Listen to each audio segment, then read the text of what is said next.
This is the last genuine Egyptian obelisk that is still standing in Italy outside today that we are going to talk about, as the rest we are going to look at are either in a museum or are fake. So let's look at this really sort of short obelisk that has kind of been added to the fact. This is the Celiamontana Obelisk. This obelisk is located in the park of the Villa Celiamontana in Rome. Again, this obelisk was originally from the Sun Temple of Heliopolis, and again, made by Ramses II. And again, it was taken and erected in the Temple of Isis in Rome.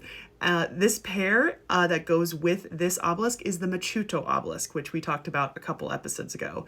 And I hate to say it, these videos are starting to get really repetitive because the Romans just took so many obelisks from the exact same spot and put them in the exact same spot and now are scattered over Italy.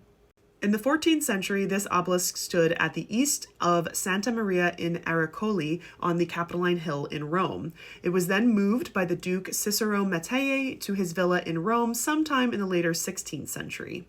Supposedly, when it was placed on the present base that you see here, a worker had his hand and arm trapped underneath the obelisk after a support broke. And apparently there was not much to do because they had to amputate his arm.